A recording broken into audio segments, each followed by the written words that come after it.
Anil Ravipudi victory Venkatesh కాంబినేషన్లో వచ్చిన సంక్రాంతికి వస్తున్నామనే సినిమా సూపర్ డూపర్ డీలక్స్ హిట్ అయింది కదా.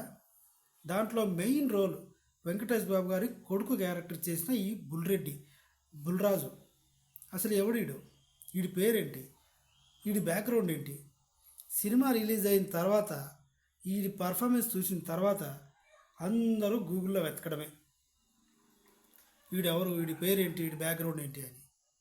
మెహర్ రమేష్ కొడుకు వీడు. మెహర్ రమేష్ అందరికీ గుర్తుండే ఉంటుంది. సినిమాలు ఫ్లాప్లే ఎక్కువ ఉన్నాయి. శక్తి సినిమా తీశాడు, ప్రభాస్తో ఒక సినిమా తీశాడు బిల్లా, తర్వాత చిరంజీవి గారితో కూడా ఒక సినిమా తీశాడు. కట్ చేస్తే దర్శకుడిగా మెహర్ రమేష్కి ఫ్లాప్లే ఎక్కువ ఉన్నాయి. కానీ కన్నడ ఇక్కడి ఆంధ్ర వాళ్ళని అక్కడ కన్నడలో తీశాడు, అది హిట్ అయింది. సరే, ఇప్పుడు మెహర్ రమేష్ పక్కన పెడితే మెహర్ రమేష్ కొడుకే విక్టరీ వెంకటేష్కి కొడుకుగా సంక్రాంతికి వస్తున్నామనే సినిమాలో నటించాడు.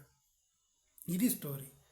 వీడి కామెడీ ఎలా ఉందంటే, ఈ సినిమాలో పర్ఫార్మెన్స్ ఎలా ఉందంటే ఇంకో 10 సినిమాలు వీడికి రెడీగా ఉన్నాయి. ఇప్పుడు ఈ 10 సినిమాలో రాసుకున్న రైటర్లు ఎవరు వీడి రోల్ అనుకోలేదు, వీడి గురించి రాసుకోలేదు. ఈ సినిమా చూశాక వీడి గురించి క్యారెక్టర్స్ కామెడీ సీన్లు రాసుకున్నారంటే అర్థం చేసుకోవచ్చు. ఇదనమాట స్టోరీ బుల్రాజుది. బుల్రాజో బాలరాజో మొత్తానికైతే ఇరగదీశాడు బుడ్డోడు. తీరా చూస్తే పిల్లోడు ఫస్ట్ క్లాస్ చదువుతున్నాడు, 6 years ఓన్లీ. సో అదనమాట స్టోరీ. నా ఎక్స్ప్లెనేషన్ కనుక మీకు నచ్చితే నా ఛానల్ని సబ్స్క్రైబ్ చేయండి. Thank you.